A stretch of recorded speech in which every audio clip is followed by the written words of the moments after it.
అందరికీ నమస్కారం. Welcome to my channel. EPFO చందాదారులకు మరొక శుభవార్త. నిబంధనలో కొన్ని కీలక మార్పులు లేటెస్ట్ అప్డేట్ రావడం జరిగింది. సో దానికి సంబంధించిన పూర్తి వివరం చెప్పడం కోసం అయితే నేను ఈ వీడియో చేస్తున్నాను. వీడియోని ఇక్కడ స్కిప్ చేయకుండా పూర్తిగా చూడండి. అప్పుడే నేను చెప్పే సమాచారం మీకు బాగా అర్థమవుతుంది.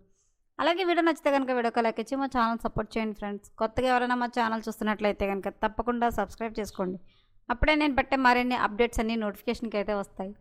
అలాగే వీడియోని లైక్ చేయడం వల్ల ఇంకొంతమందికి రీచ్ అయ్యి ఇన్ఫర్మేషన్ మరికొంతమందికి అయితే రీచ్ అవుతుంది. సో లేట్ చేయకుండా వివరాలు ఏంటో చూద్దాం. ఉద్యోగుల భవిష్య నిధి ఈపీఎఫ్ఓ చందాదారులకు శుభవార్త. దాదాపు 8 కోట్ల మంది సభ్యుల కోసం పీఎఫ్ నిబంధనలను సమూలంగా మారుస్తూ ఈపీఎఫ్ఓ కీలక ప్రకటన విడుదల చేసింది. ఉద్యోగులకు తమ జీతం నుంచి ఎంత మొత్తాన్ని పీఎఫ్ కింద దాచుకోవాలో నిర్ణయించుకునే స్వేచ్ఛను కల్పించింది.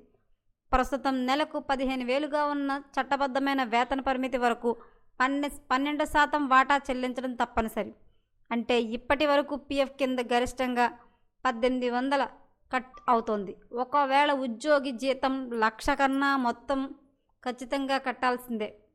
వారు పనిచేసే సంస్థ కూడా అంతే మొత్తం తన వాటా కింద చెల్లిస్తోంది.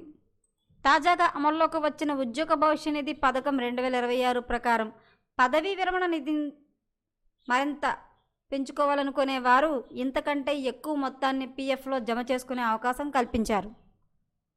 తమ జీతంలో పీఎఫ్ కింద ఎంత కట్ చేయాలనేది ఉద్యోగులే స్వయంగా నిర్ణయించుకోవచ్చు.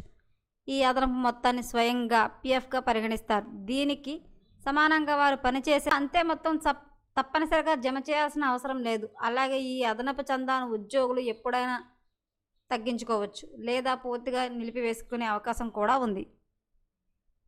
ఉద్యోగులు తమ పీఎఫ్ ఖాతా నుంచి డబ్బులు విత్డ్రా చేసుకోవడానికి ఇంతకుముందు 13 కేటగిరీలు ఉండేవి. ఈపీఎఫ్ 2026లో వాటిని 3కు కుదించారు. ఇకపై అత్యవసర అవసరాలు అంటే అనారోగ్యం, విద్య, వివాహం వంటి గృహ సంబంధిత అవసరాలు, ప్రత్యేక పరిస్థితులు అనే విభాగాల కింద సంఖ్యలు డబ్బులు విత్డ్రా చేసుకోవచ్చు. అలాగే ఉద్యోగులు తమ ఖాతాలో నుంచి అర్హత కలిగిన కనీస నిల్వలో 100% వరకు ముందుగా ఉపసంహరించుకోవడానికి ఈపీఎఫ్ఓ ఆమోదం తెలిపింది. అయితే భవిష్యత్ రిటైర్మెంట్ అవసరాల కోసం సభ్యుల ఖాతాల్లో కనీసం నిల్వ కింద 25% ఎప్పుడూ ఉంచడం తప్పనిసరిని, అర్హత కలిగిన క్లెయిమ్లను తగిన కారణం లేకుండా 20 రోజులుగా పరిష్కరించకపోతే ఆ జాప్యానికి సంబంధిత ఈపీఎఫ్ఓ కమిషనర్ బాధ్యులవుతారని పేర్కొంది. ఇటువంటి కేసుల్లో సదరు ప్రయోజనాల మొత్తంపై సంవత్సరానికి 12% చొప్పున వడ్డీని లెక్కించి జరిమానా విధించడంతో పాటు మొత్తానికి కమిషనర్ జీతం నుంచే వసూలు చేస్తున్నట్లు స్పష్టం చేసింది.